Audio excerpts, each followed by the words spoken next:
하나님의 말씀 구약성경 여호수아 9장 1절입니다.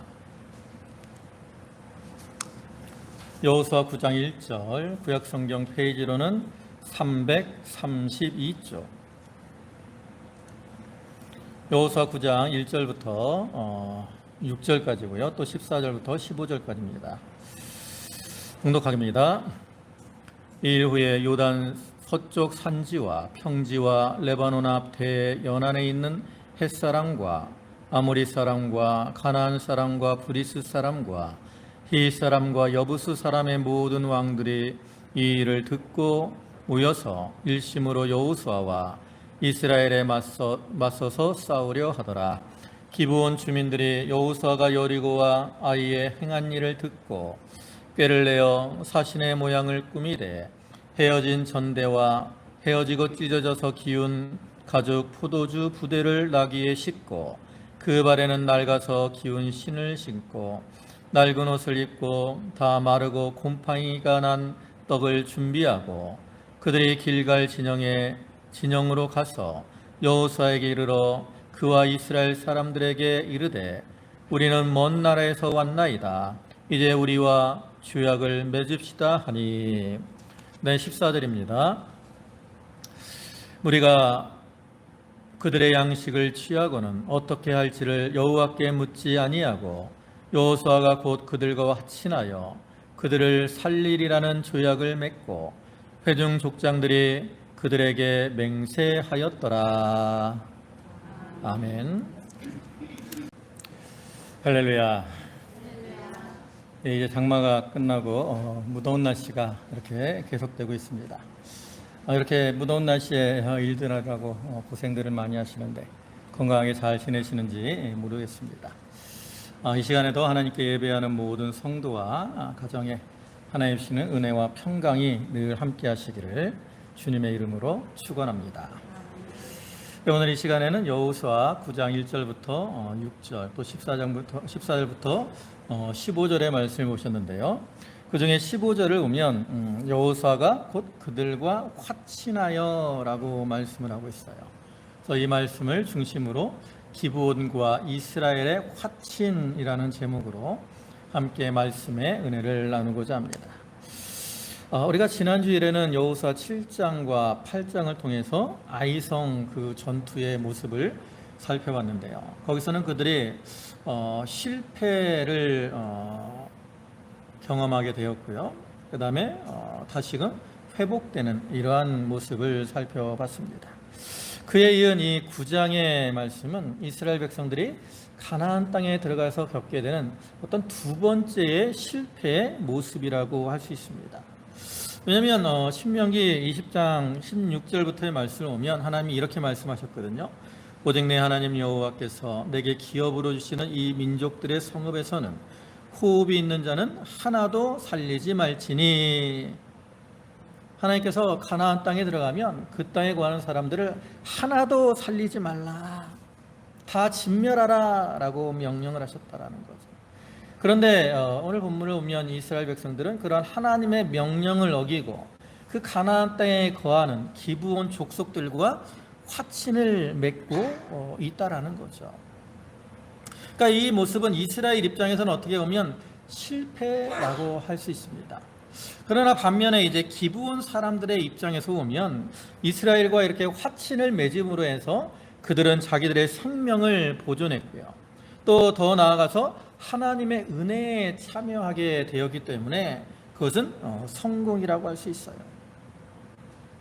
이 기브온 사람들은 가나안 족속 중에 하나로서 강한 성을 가지고 있었지만 이 이스라엘 백성들이 여리고를 무너뜨리고 또 아이를 정복한 그러한 소식을 듣고 이제 재빠르게 대세를 판단함으로 이스라엘을 찾아와 화친을 맺었고, 그래서 그들은 다른 가나안 족속들과 함께 멸망의 자리에 들어가지 않았다라는 거예요. 그래서 물론 이 과정에서 이제 보면 잘못된 이러한 모습들은 나타납니다. 그렇지만 하나님께서 비록 그들이 잘못을 했을지라도 이 기브온 사람들을 진멸하게 하지는 않았다라는 거죠.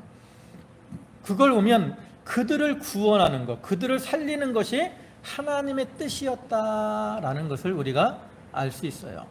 그래서 오늘 이 본문의 말씀들을 통해서 이제 이 기브온과 이스라엘의 화친의 과정들을 통해서 그들이 잘한 것은 무엇이고 잘못된 것은 무엇인가, 이런 것들을 좀 생각해보고, 잘한 점은 우리가 좀 본받고 또 잘못된 점은 고쳐나가므로 오늘날 우리들도 기브온 백성들과 같이 하나님의 은혜를 덧입는 그러한 자들이 다 되도록 해야 되겠습니다.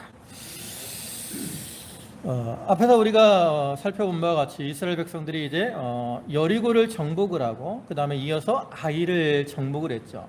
그리고 이제 그러한 소식이 가나안 사람들에게 전해지게 됩니다. 이러한 소식을 들은 가나안 사람들의 반응은 어떻습니까? 그 반응의 모습이 오늘 1절과 2절에 나타나죠. 본문 1절과 2절을 보면, 이일 후에 요단 서쪽 산지와 평지와 레바논 앞 대연안에 있는 헷 사람과 아모리 사람과 가나안 사람과 브리스 사람과 히위 사람과 여부스 사람의 왕들이 이 일을 듣고 모여서 일심으로 여호수아와 이스라엘에 맞서서 싸우려 하였더라. 가나안 사람들의 반응은 어때요? 그들은 자기들이 연합을 해서 이스라엘과 싸우려고 이렇게 하고 있습니다. 그런데 그러한 상황에서 가나안 족속 중에 하나인 이 기브온 성 사람들은 어떻게 하고 있어요? 이스라엘과 연합을 하려, 이스라엘과 화친을 맺으러 나오고 있다라는 거죠. 그럼 이제 이스라엘과 화친을 맺으러 온 이스라엘 그 기브온 사람들의 모습은 어떤 것이냐? 이제 두 가지로 크게 살펴볼 텐데, 첫째는 그들이 이스라엘과 연합하지 않았다라는 거죠. 가나안 족속들과 연합하지 않았다라는 것. 아까도 앞에서 말씀드린 것처럼 이스라엘이 여리고를 이기고 아이를 정복했다라는 소식을 들은 가나안 사람들은 연합을 해서 이스라엘과 대적을 하려고 했어요. 그리고 그때 그들은 자기들의 어떤 동족인 기브온 사람들에게도 우리와 함께 연합하여 싸우자라고 요구를 했을 거라는 거죠.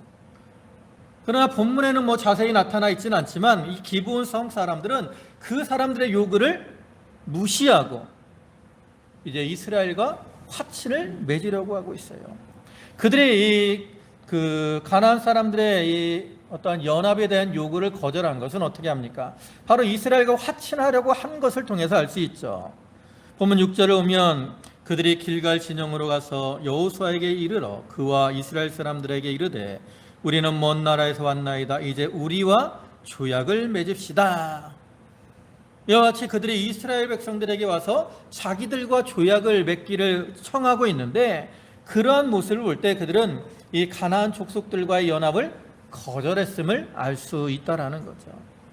그러면 이 기브온 사람들이 같은 지역에 거하는 어떤 동족들의 요청을 거절하고 어떤 의미에서는 대적이라고 할 수 있는 이스라엘과 화친을 하려고 한 이유는 뭘까?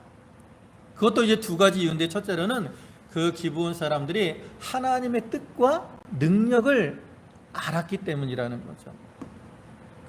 사실 이 가나안 족속들은 하나님께서 다 멸하기로 예정을 한 사람들입니다. 그리고 이 히위 족속의 일부인 이 기브온 사람들도 마찬가지로 멸망을 당하기로 예정이 된 사람들이죠. 근데 그들이 이처럼 이방인이고 멸망을 당하기로 예정된 이러한 자들이었지만, 그들은 하나님의 행하신 여러 가지 역사들을 보면서 하나님의 뜻과 하나님의 능력을 깨닫게 된 거예요. 그래서 그들은 이제 하나님을 믿는 믿음 안에서 이 가나안 사람들과 연합을 하지 않고 하나님의 백성인 이스라엘과 화친을 맺으려고 온 거죠. 그러면 그들이 깨달은 하나님의 뜻은 무엇일까? 첫째로는 가나안 땅을 이스라엘 백성들에게 주신다라는 거예요.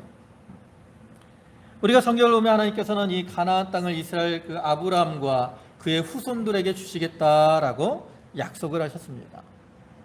그리고 그 약속을 성취하기 위해서 어떻게 하시죠?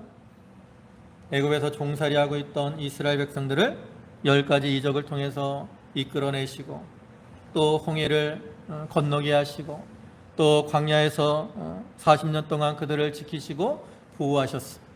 또 이 요단 동편에 있는 아모리 왕 시온과 바산 왕 옥을 이기게 하시고 그 땅도 이스라엘 백성들에게 주셨습니다. 그리고 이제 그뿐만 아니라 요단을 건너게 하시고 이제 가나안 땅을 향해 나아가게 하시는데, 이스라엘 백성들이 이렇게 가나안 땅으로 들어갔을 때 나타나는 그 이스라엘 그 가나안 족속들의 반응은 두 가지죠. 하나는 아까도 얘기했지만 자기들이 연합을 해서 싸우려고 하는 거예요.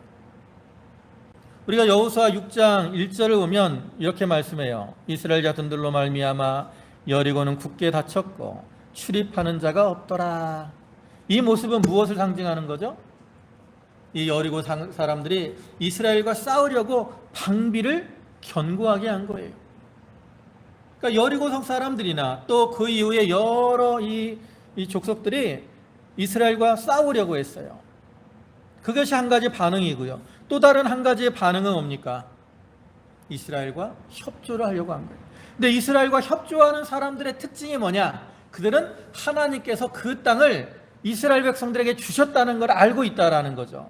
대표적인 게 이제 이 라합과 그다음 이 기브온 사람들인데, 그 여호수아 2장 9절 보면 라합이 이렇게 말해요.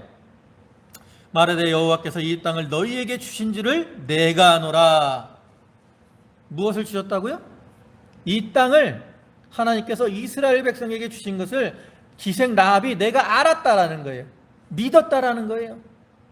그렇기 때문에 라합은 이스라엘과 협조를 해서 여호수아가 보냈던 정탐꾼들을 숨겨주었다라는 거죠. 기브온 사람들도 마찬가지입니다. 본문 뒤에 24절을 보면 이렇게 말씀하죠. 당신의 하나님 여호와께서 당신의 종 모세에게 명령하사 이 땅을 다 당신들에게 주고, 뭘 줘요? 이 땅을 다 이스라엘 백성들에게 주실 것이다 라는 것을 이 기브온 사람들도 믿었다라는 거죠. 그렇기 때문에 그들은 이스라엘과 화친을 맺으러 온 거예요. 또 한 가지 그들이 깨달은 하나님의 뜻은 뭐냐? 하나님을 대적하는 자들은 망하게 된다라는 것을 또한 깨달았습니다. 아까도 말씀드렸지만 하나님께서 이제 이스라엘 백성들에게 가나안 땅을 주실 것을 약속하면서 그들에게 한 가지 명령을 내리죠. 그 명령이 뭐예요? 아까 보신 신명기 20장에서 그 성읍에는 호흡이 있는 자를 하나도 어떻게 해요? 살리지 말고 또 내가 진멸하되 그랬다. 하나님이 그 땅에 거하는 자들을 다 진멸하라고 했어요. 물론 이 기브온 사람들이 이러한 하나님의 명령을 들은 건 아닙니다. 그렇지만 그들은 이제 이 여리고와 아이성에서 이스라엘 백성들이 행하는 그러한 그 모습을 보고 이 땅을 다 진멸하려고 하는구나, 하나님을 대적하는 자들을 다 진멸하려고 하시는구나 라는 걸 깨달았어요. 왜냐하면 보통 전쟁을 하면 전쟁에서 이기잖아요. 그러면 사람들은 어떻게 하죠? 다 죽입니까? 보통 자기들의 적이 될 만한 사람들은 죽이지만 그 외의 사람들은 잡아가지고 노예를 삼는 것이 일반적이에요. 왜냐하면 노동력이 필요한 시대이기 때문에 포로로 잡아가지고 종으로 이렇게 삼는 것이 일반적인데, 이스라엘 백성들은 어떻게 했어요? 여리고나 아이성에서 그 땅 사람들을 어떻게 했습니까? 다 진멸했다라는 거죠. 하나도 남기지 않았어요.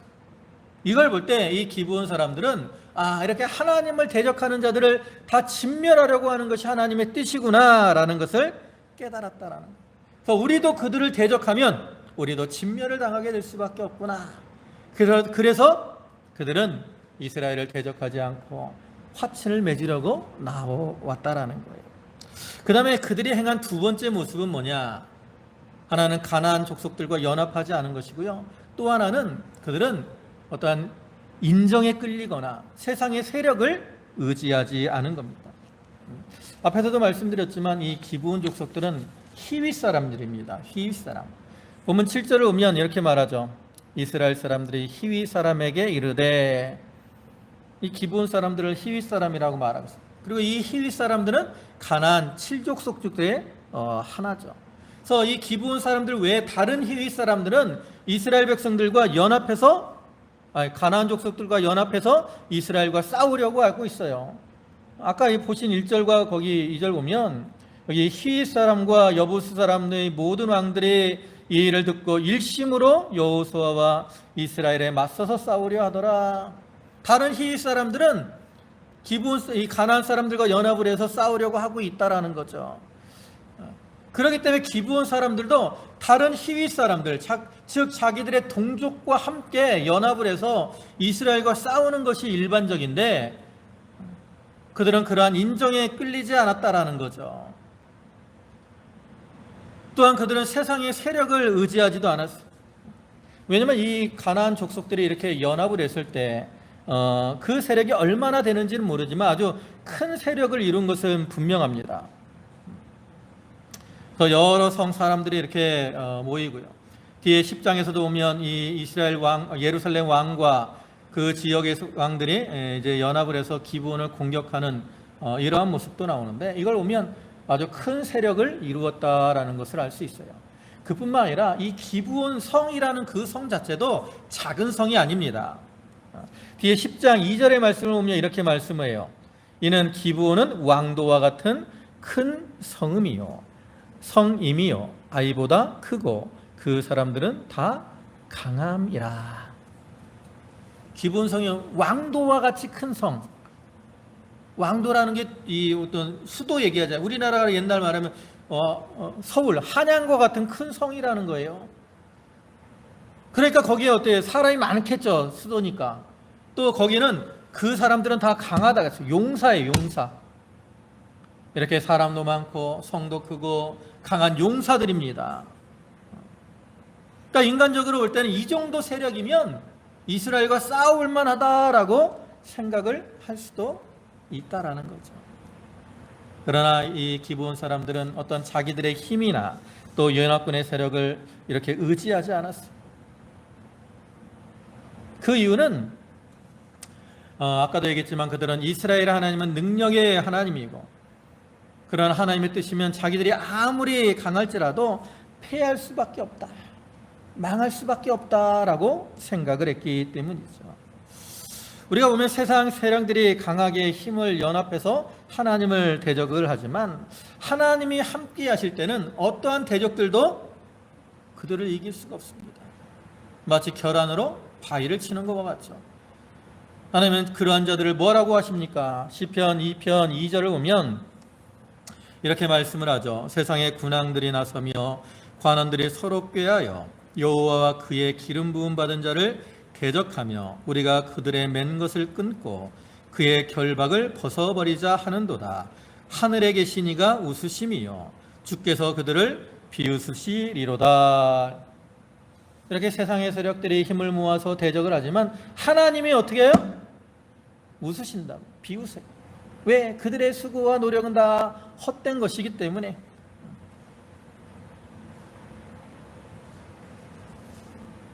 그래서 이 기브온 거민들은 비록 이방인이었지만 이러한 하나님의 주권을 깨달았기 때문에, 능력을 깨달았기 때문에 이렇게 인정에 끌리지도 않고 세상의 세력을 의지하지도 않고 이제 자기들의 대적이라고 할 수 있는 이스라엘과 화친을 맺으려고 했고, 그 결과 그들은 자기들의 생명을 보존할 수 있었습니다. 그래서 오늘날 우리들도 이렇게 세상과 짝하는 그런 불의한 길을 걸어가지 말아야 됩니다. 세상과 짝한 것은 불의한 일이라고 말씀을 하죠. 고린도후서 6장 14절부터 보면 너희는 믿지 않는 자와 멍에를 함께하지 말라. 의와 불법이 어찌 함께하며 빛과 어둠이 어찌 사귀며 그리스도와 벨리알이 어찌 조화되며 믿는 자와 믿지 않는 자가 어찌 상관하며 하나님의 성전과 우상이 어찌 일치가 되리요. 이렇게 세상과 짝하는 것은 불의와 짝하는 것이고, 불의와 짝하는 것은 죄의 길을 걸어가는 것이고, 그러한 자들은 하나님의 징계와 심판을 피할 수가 없다라는 것.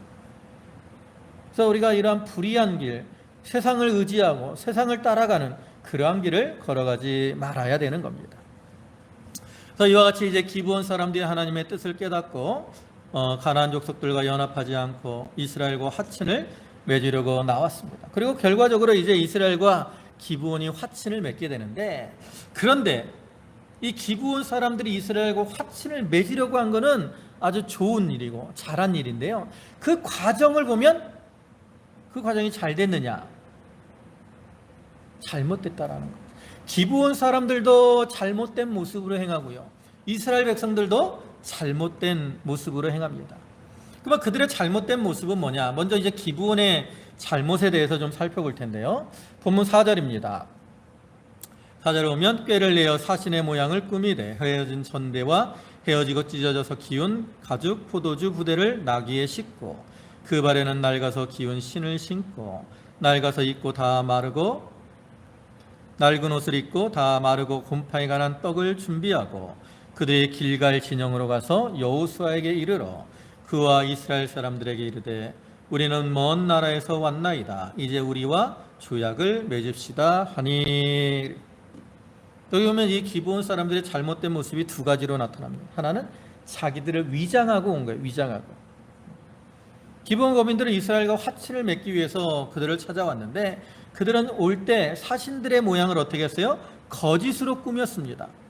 그래서 헤어진 전대, 또 헤어져서 찢어져서 기운 그 가죽 포도주 부대를 나귀에 싣고 발에는 낡은 신을 신고 또 낡은 옷을 입고 마르고 곰팡이가 난 떡을 준비하고 왔어요.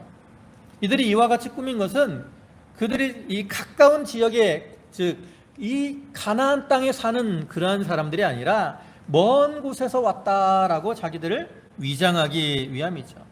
왜냐하면 이 가나안 땅에 산다라고 하면 이스라엘 백성들이 자기들과 화친을 맺지 않을 것으로 생각을 한 거예요.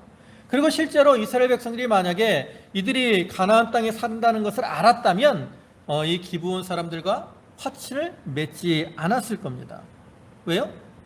가나안 땅에 사는 자들은 하나님이 어떻게 하라고 했어요? 다 진멸하라고 명령하셨기 때문에 그들과 화친을 맺지 않았을 거라는 거죠. 그래서 그들은 마치 자기들이 먼 곳에서 온 것처럼 자기들을 위장을 하고 온 거예요. 근데 이렇게 외식적으로 자기를 꾸미고 그를 통해서 남을 속이는 것은 사단의 역사라는 거죠. 고린도후서 11장 14절로 오면 뒤에 뭐라고 합니까? 사단도 자기를 광명한 천사로 가장하나니. 사단도 자기를 거짓으로 꾸미고 가장하는 거예요. 그리고 성경은 특히 말세가 되면 사람들이 악해져서 서로 속이기도 하고 속기도 하는 이러한 시대가 온다라고 말씀을 하고 있죠. 그래서 우리가 이렇게 자기를 위장하고 남을 속이는 거, 그것은 하나님 앞에 바로하지 못하는 거라는 것을 분명히 알아야 돼요. 그래서 우리는 남을 속이는 자가 되지 말아야 되고요. 또 이러한 거짓된 모습들을 잘 분별할 수 있는 그러한 영적 분별력을 갖춰야 되고. 그다음에 두 번째 잘못은 뭡니까? 거짓말을 한 거죠. 거짓말. 그들은 자기들의 모습을 위장하고 이스라엘 백성들에게 왔을 뿐만 아니라 또 이 여호수아의 말에 대해서 거짓말로 이제 조약을 맺자라고 청을 하는 거죠.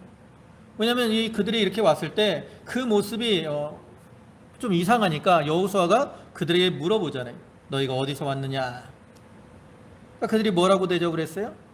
그들은 자기들이 먼 나라에서 이스라엘에 대한 소문을 듣고 왔다라고 하면서 거짓으로 자기들의 사정을 고하죠. 근데 그들이 거짓말을 할 때도 보면 아주 치밀하게 계획적으로 준비를 해왔음을 우리가 볼 수 있어요. 그래서 그들은 여호수아가 어디서 왔나라고 할 때 자기들이 먼 곳에서 온 것을 말하기 위해서 최근에 있었던 일은 말하지 않습니다. 최근에 있었던 요단강을 건넌 일이나 또 여리고를 정복한 일이나 아이를 정복한 일에 대해서는 이들이 언급하지 않아요. 오히려 그들은 그 이전에 아주 옛날에 애굽에서 나왔던 일, 홍해를 건넌 일, 그리고 조금 전에 있었던 그 요단 동편에서 아모리 왕 시온과 바산 왕 옥을 정복한 일, 그것만 얘기하는 거예요. 그러니까 자기들은 멀리서 그 소문을 듣고 왔다라는 거죠. 또한 그들은 자기들의 처지에 대해서도 어떻게 얘기해요? 자기들이 이렇게 옷이 낡고 신이 낡고 떡이 마르고 이런 것들은 자기들이 그 먼 거리로 오느라고 이렇게 되었다라고 거짓으로 한 거죠. 근데 우리가 알다시피 이 거짓은 누구에게 속한 겁니까? 마귀에게 속한 거죠. 요한복음 8장 44절을 보면 거기 끝에 이렇게 말하죠. 이는 그가 거짓말장이요 거짓의 아비가 되었습니다. 마귀는 거짓말장이고요 거짓의 아비라고. 그래서 우리가 거짓을 말하는 것은 마귀에게 속하는 것이고 마귀의 종로를 타는 겁니다. 비록 이 기브온 거민들이 자기들의 생명을 살리기 위해서 거짓말을 했지만 그 거짓말을 하는 그 순간에는 마귀의 종이 된 거예요. 여러분, 오늘날 우리도 마찬가지입니다. 우리가 이 거짓으로 자기는 좋은 의도로 거짓말을 할지 모르지만 이 거짓 자체는 마귀에게 속한 거예요. 그래서 내가 거짓말을 하면 그때는 마귀의 종이 되는 줄 알아야 됩니다. 그리고 거짓말을 하면 일시적으로는 형통할 것 같지만 그 후에는 하나님의 징계가 임하게 되죠. 사실 이 기브온 거민들이 이렇게 구원을 받은 거, 우리가 생각하면 그들이 거짓말을 했기 때문에 이스라엘과 화친을 맺은 것이 아니냐라고 생각이 될 수 있습니다. 그러나 하나님이 그들을 살리는 것이 하나님의 뜻이었기 때문에 하나님이 그들과 화친을 맺게 한 거예요. 우리가 성경을 보면 야곱이 형을 속이고 아버지를 속이고 장자의 축복을 대신 받잖아요. 그러면 야곱이 거짓말을 잘해서 하나님이 이삭을 통해서 야곱에게 장자의 축복을 주신 거냐? 그게 아니라는 거죠. 하나님께서는 이미 야곱에게 장자의 축복을 주시기로 예정을 하신 거예요.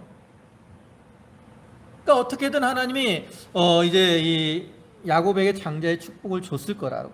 그런데 야곱은 거짓말을 했기 때문에 어떤 일을 당해요?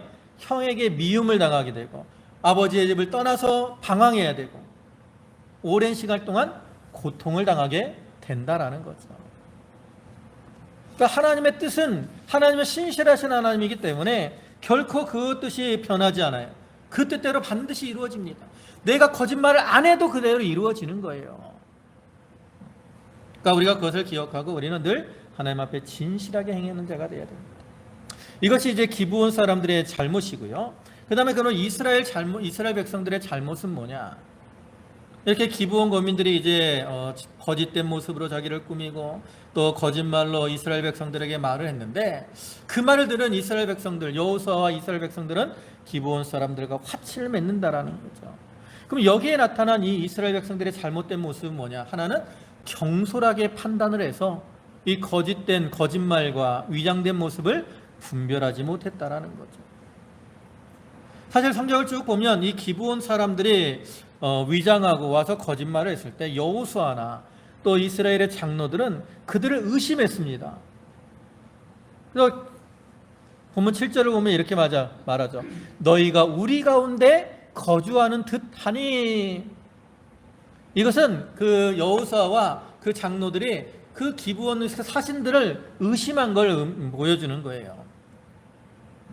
그래서 이렇게 의심이 났으면 그들에 대해서 좀 신중하게 파악을 하고 조사를 하고 그 다음에 결정을 했어야 된다라는 거죠. 그런데 이 장로들이나 이 여호수아는 자세히 확인하지도 않고 그냥 경솔하게 그들과 화친을 맺었어요. 뒤에 보면 이제 그들과 이스라엘과의 거리는 약 3일 정도밖에 안 된다 그랬거든요. 길갈에서 기브온까지는 한 3일 정도 거리밖에 안 돼요. 그러니까 조금만 조사를 했으면 이 사람들이 가까운 지역에 있는 사람이라는 것을 분명히 알 수 있었을 겁니다. 그런데 이 여호수아나 이 장로들은 이 기브온 사람들이 먼 곳에서부터 자기들을 알아줬다라고 하면서 인정해 주니까 거기에 마음이 들뜬 거예요. 그래가지고 경솔하게 판단을 하고 결정을 했다라는 거죠. 오늘날 우리들도 이렇게 모든 것을 판단할 때 좀 우리가 자세히 분별하고 판단하는 것이 중요합니다. 하나님 우리에게 이거 분별할 수 있는 그런 믿음의 지각을 주셨어요. 히브리서 5장 14절을 보면 그들은 지각을 사용함으로 연단을 받아 선악을 분별하는 자들이니라. 우리가 이 믿음이 장성한 사람들은 이렇게 하나님이 지각을 주셨기 때문에 그것으로 선악을 분별할 수 있는 지혜가 있다고. 그래서 우리가 이러한 지각을 잘 사용해서 모든 것을 바로 판단해야 돼요. 그래야 바른 길을 걸어갈 수 있습니다. 그 다음에 또 한 가지 이스라엘 백성들이 잘못한 건 뭐예요? 하나님의 뜻을 찾지 않은 거죠. 본문 14절입니다. 우리가 그들의 양식을 취하고서는 어떻게 할지를 여호와께 묻지 아니하고. 그들의 잘못을 분명히 말하죠. 무엇을 했어요? 여호와께 묻지 아니하고. 사실 이 가나안 땅에서 이스라엘 백성들이 누군가와 화친을 맺는 이 일은 아주 중요한 겁니다. 왜냐하면 하나님께서 분명히 이렇게 말씀하셨어요. 출애굽기 34장 12절을 보면 너는 스스로 삼가 내가 들어가는 땅의 주민과 언약을 세우지 말라. 그 땅의 주민들과는 언약을 세우지 말라라고 하나님이 분명히 말씀을 하셨다. 그렇기 때문에 그 땅에 들어가서 누군가와 화친을 맺는 것은 이 사람들과 화친을 맺는 것이 과연 하나님의 뜻일까 아닐까라는 것을 찾았어야 된다라는 거죠. 그런데 여호수아와 이 이스라엘 백성들은 하나님께 묻지 않고 자기들의 뜻을 따라 경솔하게 판단하고 그로 인해 실수를 범하게 되는 거예요. 우리가 지난주에도 살펴봤지만 이스라엘 백성들이 아이성 전투에서 패배한 이유 중에 한 가지가 뭡니까? 바로 하나님의 뜻을 찾지 않은 거죠. 그들은 하나님의 뜻을 찾지 아니함으로 실패를 경험했었어요. 그렇기 때문에 그들은 그것을 경계로 삼아서 중요한 일이 있으면 당연히 하나님의 뜻을 찾았어야 된다라는 거죠. 그럼에도 그들은 하나님의 뜻을 찾지 않았고 그로 인해 실패의 자리에 서고 말았다는 거예요. 그래서 우리가 이러한 모습을 경계로 삼아야 됩니다. 오늘날 우리들도 어떠한 일을 행할 때 이것이 과연 하나님의 뜻인가 아닌가 좀 이런 것들을 잘 분별하고 하나님의 뜻을 찾아서 하나님의 뜻대로 바른 길을 걸어가는 그러한 자들이 되어야 되는 거예요. 그래서 이제 어쨌든 이러한 과정을 통해서 이제 이스라엘과 기브온 거민들이 화친을 맺게 되죠. 그리고 화친을 맺은 후에 이제 얼마 안 돼서 즉 3일 후에 이 기브온 사람들이 가까운 지역에 있는 곳이다 사람들이라는 것을 알게 되죠. 그러나 이미 그들은 맹세를 하고 화친을 맺었기 때문에 그 맹세를 조약을 변기할 수 없었고 그래서 이스라엘 백성들은 기브온 거민들을 칠 수 없습니다. 그러니까 이제 여호수아가 그 맹세를 지키기 위해서 기브온 거민들을 멸하지는 않지만 이제 그들을 책망하면서 그들이 이제 이스라엘 가운데 살아갈 수 있는 조건에 대해서 말을 하죠. 그래서 그를 통해서 이제 나타난 결과를 알 수 있는데요. 그러면 기브온 거민들이 이제 이스라엘과 화친함으로 얻은 결과는 뭐냐? 첫째로는 이스라엘의 종이 되어서 섬기게 되었다라는 겁니다. 뒤에 23절입니다. 그러므로 너희가 저주를 받나니 너희가 대를 이어 종이 되어 내 하나님 집을 위하여 나무를 패며 물을 깃는 자가 되리라. 그들이 생명은 살았지만 무엇이 되는 신세가 됐어요? 종이 되는 신세가 됐어요. 그러니까 이러한 모습을 보면 세상적으로 어떻게 된 것 같아요? 잘 된 것 같아요? 실패한 것 같아요? 실패한 것 같죠. 종이 됐으니까. 그러나 두 가지 면에서 그건 잘 된 겁니다. 왜냐하면 비록 종이 됐지만 그들은 죽지 않고 자기들의 생명을 보존했기 때문에 그것이 잘 된 것이고요. 또 한 가지는 그들이 종이 되기는 했는데 이스라엘 백성들의 종이 된 게 아니라 어디에 종이 되었어요? 하나님의 집을 위한 종이 되었어요. 하나님의 집을 위하여 나무를 패며 물 깃는 자가 되리라. 그들은 이방 사람들인데 하나님의 집을 위해서 봉사하는 자들이 되었다라는 거죠. 여러분, 하나님의 집을 위하여 봉사하는 그 직분은 참으로 귀한 것입니다. 그렇기 때문에 종이지만 그들은 복을 받은 거라는 거죠. 시편 84편 10절을 보면 시인이 이렇게 말하죠. 주의 궁정에서의 한 날이 다른 곳에서의 첫날보다 나은즉 악인의 장막에 사는 것보다 내 하나님의 성전 문지기로 있는 것이 좋사오니. 시인은 이렇게 하나님 성전에서 하나님을 섬기는 것이 가장 복된 것이다 라고 노래하고 있잖아요. 근데 기브온 거민들은 그러한 복을 받은 거예요. 그러니까 얼마나 큰 복을 받은 겁니까? 그 다음에 또 한 가지 복은 뭐냐? 대적들에게서 구원을 받았다라는 거죠.